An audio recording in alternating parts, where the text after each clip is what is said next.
Cuenta con más de 10 años de experiencia profesional en el sector financiero y retail, además especializado en temas de análisis de datos, en especial en riesgo crediticio, financiero y marketing digital. Además, se ha desempeñado como profesor en distintos cursos de ciencia de datos y está con nosotros Rodrigo Murillo. Gracias, Rodrigo. Muchas gracias, gracias. Al contrario. Sí me escuchan, ¿verdad? Perfecto. Muchísimas gracias. ¿Qué es la generación Z? Hemos oído hablar mucho de la generación Z, de fintechs, pero ¿cómo es que la generación Z y las fintechs están realmente cambiando el mercado? ¿Cómo podemos aprovechar este cambio, esta nueva generación, las nuevas tecnologías? ¿Cómo podemos aprovechar esa oportunidad de negocio? ¿Y qué es lo que van a cambiar en el mercado? Soy Rodrigo Murillo, trabajo en ciclo de crédito y el día de hoy les quiero platicar lo que puedo ver yo desde los datos a los cuales nosotros tenemos acceso. Tenemos una vista privilegiada de todo lo que está pasando en el mercado, de cómo se está moviendo todo a nivel generación, a nivel crédito, y justo hoy quiero compartirles un poquito de esa vista que tenemos desde nuestro lado para que ustedes puedan entender y a lo mejor tomar decisiones o acciones a partir de esto. Entonces, lo primero, ¿qué es la generación Z? La generación Z son los nacidos entre el 97 y 2002, si no mal recuerdo. Son personas que tienen que ya tienen hasta 26 años. Aquí lo tengo, la generación Z son los nacidos entre el 97 y 2012. Los millennials son los nacidos entre el 81 y el 96, que hoy son personas que tienen entre 27 años y 42 años. Y la generación X son personas que tienen arriba de 42 años y hasta los 58. Estas tres generaciones son las que hoy mayor importancia tienen en la economía y por lo tanto en el sector crediticio. El bono generacional, que son los millennials, se está haciendo viejo, nos estamos haciendo viejo y empieza a llegar esta nueva generación que es la generación Z. Entonces, hoy todavía no tienen tanto peso en la economía, pero poco a poco se van a ir moviendo y van a ser quienes realmente puedan empezar a mover los datos crediticios y los datos económicos. Según el último censo levantado en 2020, este segmento de población representa hoy el 26% del total de mexicanos. Entonces, no todos son mayores de edad, apenas muchos están empezando a incorporar a la actividad económica y a la actividad productiva, pero vale la pena empezar a estudiarlos bien porque en cuestión de años, este segmento va a ser el que va a estar marcando tendencia. Entonces, si no empezamos a entender cuáles son las diferencias y cuáles son las oportunidades que este segmento implica, podemos perderlos y nos pueden pasar por encima. ¿Qué características tiene esta generación? En general son personas que están totalmente digitalizadas. Muchos de ellos nacieron con un celular. El 99% de ellos ya tiene un smartphone o acceso a uno. Esta generación se informa por redes sociales. Ya digamos la manera en la cual una persona obtiene información ya no es de la manera tradicional, ya no es yendo con un experto o yendo a una biblioteca o tomando un curso. Estas personas se informan en redes sociales con expertos o influencers en la materia. Entonces, el canal de cómo llegarles y cómo transmitir esa información es muy distinto para esta generación a lo que era para la generación anterior, los millennials, y no se diga para la generación X. Entonces, es algo que tenemos que tomar ahí en cuenta. Justo hace rato en la charla anterior, Pablo de Bitácora Social mencionaba que si queremos llegar a los jóvenes, tenemos que omitir las letras chiquitas. Esto es totalmente cierto. Ellos están acostumbrados a experiencias totalmente digitales. Uno por nacieron y otro por todo lo que pasó con el COVID, ha hecho que muchos de ellos jamás hayan pagado en la oficina de un banco o nunca hayan firmado un documento físico. Entonces tenemos que tomar esta experiencia de usuario que están buscando de manera diferenciada. Tenemos que entender que son personas que se mueven por otros motivos. Muchos de ellos están muy conscientes de temas ambientales, de temas sociales, tienen mucha mayor conciencia social que otras generaciones. Entonces, nuestros productos también deben estar enfocados a tener una carga social o una carga ambiental que cumpla con sus expectativas. Y bueno, les digo, el tema de cómo abordarlos, están acostumbrados a una comunicación muy personalizada, están acostumbrados a no ser abordados de manera genérica, como a lo mejor eran otras generaciones en las cuales estábamos acostumbrados a recibir pautas comerciales o a recibir mensajes genéricos. Ellos ya están esperando algo mucho más individualizado y mucho más particular. Y bueno, algo que no se puede obviar para entender a esta generación es también tenerla enmarcada en cuál es la situación económica que se está viviendo, no solo en el mundo, sino en México, porque es la situación con la cual ellos van a salir al mercado, con la cual ellos van a iniciar su actividad económica, con la cual ellos van a obtener a lo mejor su primer crédito. Entonces digo, nada más haciendo un poco de algunos números generales, el PIB se espera un crecimiento del 3% este año. Hubo una ligera alza respecto a los primeros pronósticos a inicio de año. La inflación afortunadamente se ha controlado un poco más. Seguimos por encima de la tasa objetivo de la inflación objetivo del Banco de México, pero ya no estamos en los niveles que estábamos hace un año. Esto va a ayudar mucho porque va a provocar que también se puedan bajar las tasas de interés. Se espera que la tasa de interés cierre en un 11,19 este año y 8,88 el siguiente. Esto de alguna manera pues, tendría que abaratar el acceso al crédito, tendría que permitir que más gente pueda tener acceso a un crédito, y también el hecho de que la inflación se empiece a controlar, pues digo, de alguna manera la inflación es el ingreso disponible, y creo que el ingreso disponible que van a tener los jóvenes que van a comenzar en la actividad económica va a ser ligeramente mayor gracias a este control de inflación. Y bueno, en temas de tipo de cambio sabemos que está muy bajo, en gran parte por el tema del nearshoring. Se espera un tipo de cambio que cierre en 17.67, por debajo de los 18, y un peso más caro se espera para el siguiente año. Pero todavía es por debajo de lo que teníamos antes y muy controlado. Entonces, en el tema del tipo de cambio, creo que lo importante es el considerar la oportunidad que es el nearshoring, que va a traer mucha inversión a México, y eso va a permitir que esta nueva generación tenga a lo mejor mejores fuentes de ingreso o un mejor inicio de sus carreras profesionales. Y nada más como último tema, aquí me gustaría tocar el tema del desempleo. El desempleo está en niveles mínimos históricos, y además el incremento que ha habido en el salario mínimo ha hecho que el ingreso per cápita aumente. Entonces, de alguna manera tenemos una base de la población, hoy con una buena perspectiva económica, tenemos una base de la población que tiene un mayor ingreso disponible al que tenía 6 años antes. Entonces, esta generación va a tener la suerte de encontrar una economía más sólida y mayores oportunidades laborales que la que tuvieron que la generación anterior, que fueron los millennials. Entonces, eso también es algo importante tener en cuenta, el cómo se comportan, qué están esperando del mercado y qué es lo que le va a ofrecer la economía a estas personas que recién se están incorporando. Ahora sí, lo que les quiero platicar a continuación es qué es lo que nosotros vemos desde el Círculo de Crédito. Aquí lo que les estoy mostrando es cómo se ven las consultas que nosotros recibimos en Círculo. ¿Qué significan las consultas? De alguna manera, estas consultas es cómo está la de crédito en el mercado por obtener un producto crediticio. Y aquí lo que les estoy mostrando es cómo se ve por generación la tasa de crecimiento anual. En verde está la generación Z, que son los más jóvenes. En naranja están los millennials y en azul está la X. Y aquí lo que se ve es que los que tienen el más grande incremento en consultas, en demanda de crédito, son la generación Z, lo cual es hasta cierto punto obvio porque como apenas están entrando, obviamente cada vez van a empezar a generar más crédito. Lo que llama la atención, más allá del crecimiento, es que de todas las consultas que recibimos en 2022, el 21% correspondió a esta generación.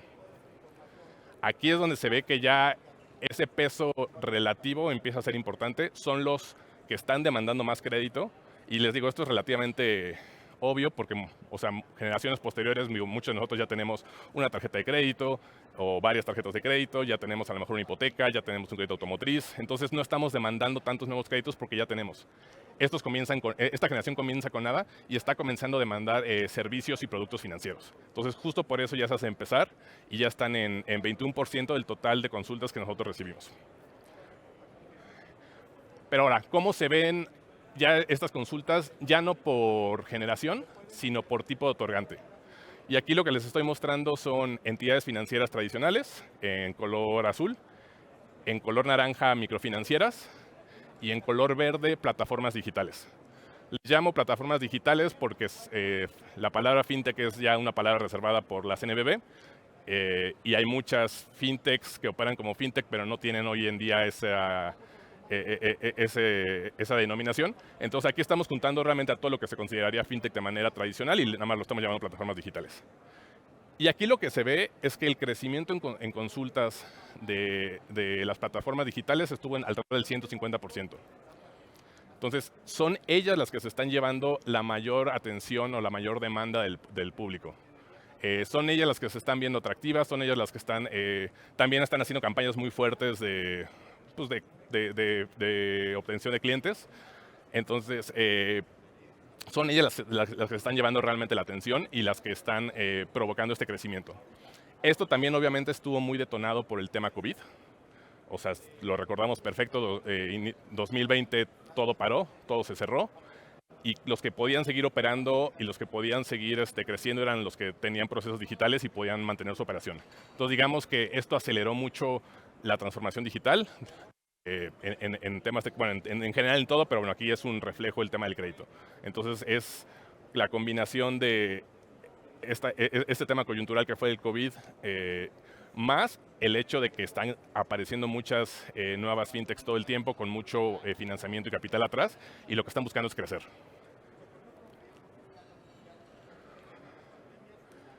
Ahora, aquí lo que les estoy mostrando ahora es cómo se ven ya realmente el otorgamiento de crédito. Porque les estaba hablando de las consultas. Las consultas de alguna manera es un proxy a la demanda de crédito, pero falta ver cuál es la oferta. Y la oferta de alguna manera se puede ver en qué es lo que realmente se originó. Aquí nuevamente la generación con mayor crecimiento en créditos a tasa anual es la generación Z, misma explicación, o sea, son los que más están demandando porque están apenas entrando al mercado. Pero aquí lo interesante es que de las originaciones, esta generación representa el 11% del total de créditos. Entonces aquí ya hay un dato interesante. Por un lado, hace rato les mencionaba que en cuestión de demanda representan el 22% de consultas, pero en cuestión de originación el 11%. Eso significa que 1 de cada 2 está solicitando un crédito y o no se lo están otorgando o la persona no lo está aceptando porque no era lo que estaba buscando. Entonces ahí se ve que la mitad de las consultas que han generado esta generación están hoy desatendidas y son una oportunidad para poder ofrecer y colocar créditos en esa generación. Bueno, ahora, ¿qué pasa con los saldos? Hasta ahora les he mencionado, o sea, la generación que más está creciendo tanto en demanda como en originación es la generación Z. Quienes está llevando esa atención y se está llevando estas oportunidades son las fintechs. Pero, ¿cómo se ven ahora los saldos que están originando? Ahí hay una gran diferencia y una gran oportunidad tanto para fintechs como para otorgantes tradicionales. El saldo promedio de lo que hay en cartera de las plataformas digitales que podemos ver en nuestra base está alrededor de los 2,000 pesos, de microfinancieras 18,000 pesos y de financieras 26,000. Ahí estamos comparando poblaciones similares, con productos similares, etcétera. Y aquí es donde se ve la gran oportunidad y la gran diferencia en la estrategia que están siguiendo unos jugadores y otros. Por un lado, las fintechs están tomando más riesgo y están promoviendo la inclusión financiera justo de este sector que no tiene historial crediticio, que no tiene a lo mejor tanta información, pero están siendo cautelosos y están dando, digamos, créditos mucho más bajos a los que están dando sus competidores tradicionales. Entonces ahí las fintechs tienen la oportunidad de cómo identificar estos clientes buenos y cómo irles ofreciendo un producto a la medida que los vaya ayudando a madurar desde el punto de vista financiero y sea más robusto y de alguna manera se aumente el saldo promedio que le están otorgando. Y por el otro lado está la gran oportunidad de los jugadores tradicionales de aprovechar estos jóvenes que recibieron a lo mejor un producto fintech de un saldo bajo, pero que lo pudieron pagar bien y que nadie les está, hoy no tienen la opción de tener un producto a lo mejor más robusto o de un monto mayor. Entonces ahí tienen la oportunidad los jugadores tradicionales de encontrar esta población y poderle ofrecer un mejor producto que le atraiga más y le beneficie. Entonces ahí va a ser muy interesante lo que pase con esta población, porque el tema de inclusión, digo, está poniendo a gente que antes no tenía acceso al crédito, los están poniendo en la vitrina. Entonces vamos a ver quién es el que puede capitalizar esta vitrina, quién es el que le puede ofrecer mejores productos y mejores soluciones a esta población. Porque no es solo el monto, es en general el producto. Cómo se lo vendes, cómo se lo explicas, cómo se lo haces llegar, cómo lo cobras. O sea, no es solamente el encontrarlo y llevarle un contrato de 100 páginas con términos y condiciones que no va a leer. Es cómo le haces llegar el producto de una manera que para esta generación sea natural.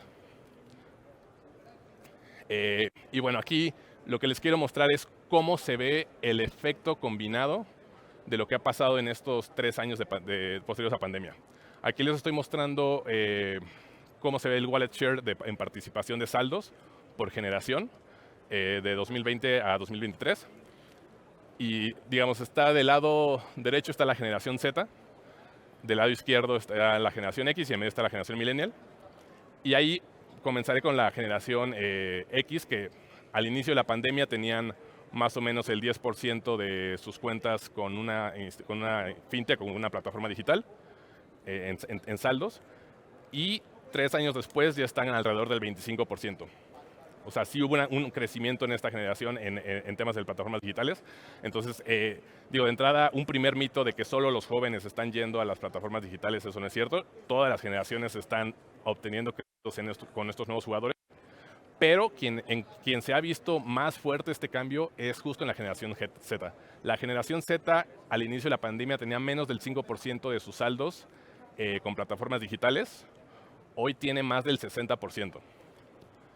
Y bueno, la generación millennial es el que son justo los del medio, es un comportamiento intermedio. Pero aquí se ve, o sea, para mí aquí se ve muy claro cómo esta generación más joven se está sintiendo muy atraída por obtener productos crediticios de plataformas digitales. Por múltiples razones, por cómo se los hacen llegar, por la simplicidad, por cómo les comunican, hasta por moda.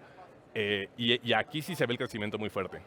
Si lo vemos a grandes números, a lo mejor hoy no se ve tanto y se esconde. Y a lo mejor en los balances de los bancos, en los balances de las financieras tradicionales, a lo mejor todavía no se ve este efecto, porque como bien les mostré, son créditos chiquitos y todavía no representan tanto en el grande. O sea, si lo vemos de manera agregada, a lo mejor esto se oculta. Pero justo comencé mostrándoles cómo se ve la pirámide poblacional, cómo se ve el censo. Y hoy digamos que ese balance está... Hoy el balance de las financieras depende de la generación X y de los millennials. La generación X pronto va a dejar de pesar igual y van a ser los millennials y sobre todo la generación Z. Entonces, este efecto que a lo mejor hoy no se está viendo tan dramático como se ve aquí, pronto se va a empezar a ver y digo, si no se han tomado las medidas necesarias, si no se han hecho las adaptaciones necesarias en producto, en riesgo, en todo, posiblemente sea tarde para poder captar esta generación Z que ya va a estar muy fidelizada con un tipo de otorgante, un tipo de producto, incluso una cultura crediticia. Entonces, aquí es donde veo la gran oportunidad y esto es lo que les quería platicar. Ahora, ¿qué podemos hacer? ¿Qué podemos hacer para poder atraer esta generación? ¿Cómo podemos hacer para cambiar nuestros procesos? ¿Cómo podemos hacer para poder ofrecer de una manera correcta el producto adecuado en el momento adecuado a la persona adecuada y poder competir de alguna manera con estas plataformas digitales que lo están haciendo de esta manera? Hay muchas formas de hacerlo. Una de ellas es basada en datos. Y digo, somos Círculo de Créditos, somos una empresa de datos, justo de eso es de lo que les quiero hablar. Aquí lo que les estoy mostrando es cómo se ve el crecimiento en datos que ha habido en el mundo en los últimos años, de 2010 a una proyección a 2025. Claramente se ve que el crecimiento ha sido exponencial. Se estima que para 2023 terminaremos con 120 zettabytes. Un zettabyte son 1,000 millones de terabytes, o lo que en inglés se dice 1 billion. Y digo nada más como para tener una mejor referencia de qué significa esta información. Si distribuimos de manera uniforme esta información entre la población mundial, eso significaría que cada persona tendría alrededor de 120 teras de información. Ese es el nivel de datos que se está generando hoy en día. Les hablo de datos de todos, o sea, nuestros celulares, esta presentación, hoy lo que se está grabando de este evento, lo que dejaron ustedes de registro cuando dejaron el carro en el estacionamiento, todo lo que estamos haciendo, todas las interacciones que tenemos en el día a día están dejando una huella y un rastro de esa interacción. De ahí es de donde salen esos 120 zettabytes con los cuales se espera que terminemos este año, y de ahí es donde salen esos 120 terabytes por persona de información disponible. Y como dato, entre 2019 y 2023 se espera un crecimiento de 192% en los datos disponibles. Dicho de otra manera, de antes de la pandemia a como cerremos el año, va a haber casi el doble de datos disponibles a nivel mundial. Y ahí me gustaría preguntarles si ustedes en sus procesos habituales, en lo que hacen en el día a día para toma de decisiones, están considerando o utilizando el doble de información de lo que utilizaban antes de la pandemia. Porque muy seguramente no es así, digo, es más difícil el aprovechar el dato a la misma velocidad que se está generando, pero esto, digamos, si nosotros tuviéramos la capacidad de aprovechar los datos en la misma manera que están generando, eso significaría que hoy estaríamos considerando el doble de información para evaluar, por ejemplo, una solicitud de crédito, o para decidir a qué cliente hacerle una oferta, o para decidir dónde abrir el siguiente mercado. O sea, tenemos el doble de información disponible y tenemos que ver la manera de aprovechar esa información. Ahora, ¿cómo podemos aprovechar estos datos? Esto se puede aprovechar en todo el ciclo del crédito. Y aquí les platico algunos de los ejemplos que hemos trabajado en Círculo. Uno es el tema de prospección. Atraer clientes cada vez se hace más caro. Un lead precalificado cada vez es mucho más caro. Entonces tenemos que ver la manera de cómo aprovechamos esos datos que hoy están de manera, algunos son pública, otros se pueden comprar, para prospectar mejor y hacer campañas realmente enfocadas y poder destinar el presupuesto de campañas digitales de una manera realmente eficiente. Porque salir a pescar sin una estrategia, sin una segmentación, es muy caro. Entonces, la prospección es un claro ejemplo de donde podemos empezar a bajar costos, el costo de adquisición del cliente, y donde además podemos traer ya clientes que de alguna manera estén precalificados y aumente la tasa de aprobación. Traer un cliente, pagar por él y rechazarlo es muy caro. O sea, las tasas de rechazo en digital están entre el 15 y el 20%. Perdón, las tasas de aprobación en digital están entre el 15 y el 20%. Esto es demasiado caro. Tenemos que ver la manera de aumentar esta tasa de aprobación y la prospección es la mejor manera de hacerlo. El segundo tema es obviamente la originación. Típicamente, para decidir si se da un crédito, se evalúan dos cosas: capacidad de pago y voluntad de pago. ¿Cómo se evalúa eso? De manera tradicional, voluntad de pago con el reporte de crédito. Capacidad de pago, necesito tus comprobantes de ingreso. ¿Qué pasa si no tienes? Esta generación joven, muchos de ellos trabajan en plataformas digitales, a lo mejor incluso hasta tienen un patrón que es extranjero y trabajan totalmente en línea. Ellos ya no van a tener esta manera de comprobar ingresos como se hacía antes. Y tampoco van a tener un historial crediticio, pero ¿por qué queremos seguir evaluando solo con esos dos criterios? Hay mucha información disponible, están dejando una huella digital por todos lados que nos puede servir muchísimo para poder tomar una decisión y poder hacer más grande el mercado de una manera responsable. Entonces, en la originación, hay múltiples modelos de riesgo que consideran datos alternativos. Es un claro ejemplo de dónde se puede usar esta información para mejorar y optimizar el ciclo del crédito. La optimización del monto del crédito. Justo les mencionaba que las fintechs están dando créditos muy bajos. Y sabemos que muchos de esos son personas, por lo que vemos, que se les podría ofrecer un mejor monto. Y ahí digamos, la fintech está perdiendo la oportunidad de tener mayores ingresos, pero el mayor riesgo que está teniendo es que alguien más llegue a ofrecer el producto que ellos no están ofreciéndole y se lleven a ese cliente. Digo que es el peor de los casos porque ellos ya gastaron en prospectarlo, ya invirtieron en el riesgo de tenerlo ahí. Parte de esa inversión implicó gente que sí cayó en default y no pagó. Entonces, lo peor que les puede pasar es quedarse con los malos y que los buenos alguien más se los lleve. Entonces, el tema de optimizar el monto del crédito es algo clave para que pueda haber una mayor rentabilidad en estas plataformas digitales que ya están haciendo el esfuerzo de inclusión financiera. El tema de cobranza también es básico. Hay mucha información que nos puede ayudar a predecir y optimizar nuestra estrategia de cobranza para saber a quién cobrarle y en qué momento. Va a haber gente que deje de pagar que se le olvidó por cualquier razón y a lo mejor con un simple mensaje de WhatsApp, un recordatorio, lo va a pagar y eso es muy barato. Y va a haber gente que a lo mejor sí requiere un poco más de presión o incluso a lo mejor una reestructura.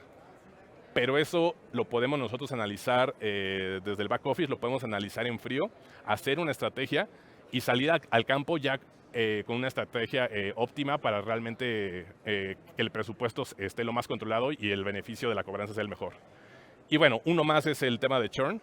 Les digo, es muy caro traer clientes, es muy caro mantenerlos y justo el poder ver qué cliente tiene una probabilidad de dejarnos nos puede ayudar a tomar acciones preventivas para evitar que eso suceda. Perder un cliente hoy es muy caro.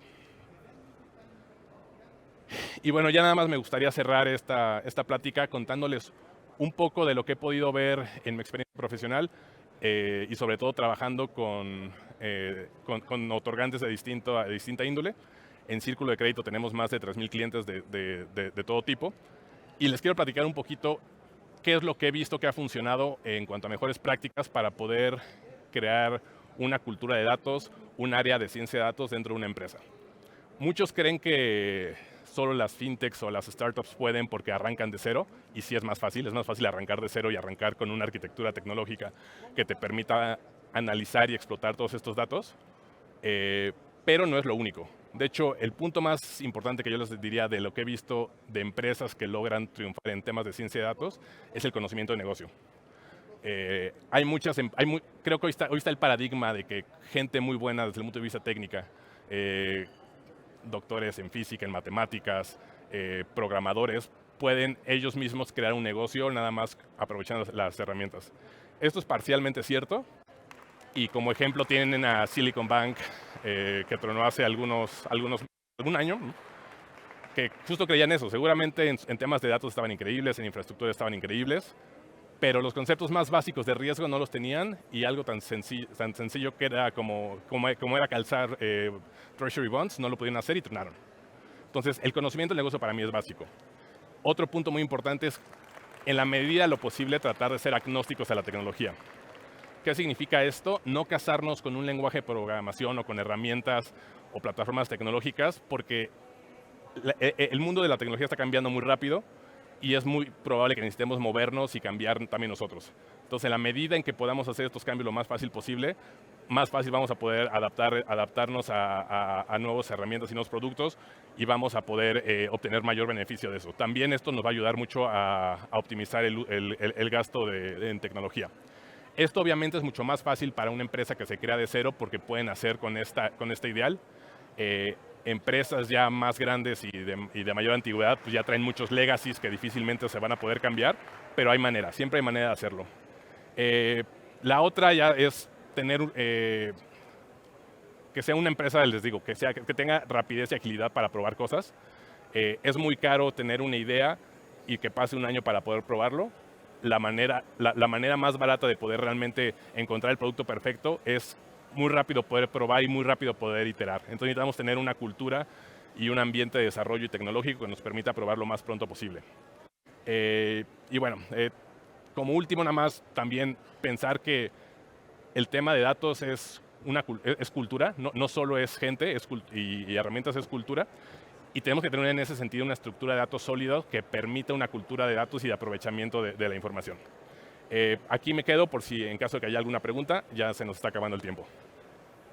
Muchísimas gracias. Hola, César Buitrón de Banco Azteca. Una pregunta, hiciste una excelente muestra de cómo es que están solicitando el crédito los clientes en función de generaciones. Pregunta, en vez de que Círculo de Crédito también tiene la información de lo que viene siendo el retraso y el cobro, ¿tienen también la información de cómo viene esa taxonomía en función de las edades y de las generaciones? O sea, ¿quiénes son los que más se tardan en pagar? ¿Quiénes son los más morosos? Etcétera, etcétera. Sí, de hecho la tenía en la diapositiva, justo la tenía en la presentación y la decidí quitar, y te voy a decir por qué. Tenía una gráfica donde se veía por generación y por tipo de institución la tasa de atraso. Y te puedo decir, dos cosas. Una, se ve uniforme, no hay como gran diferencia por generación.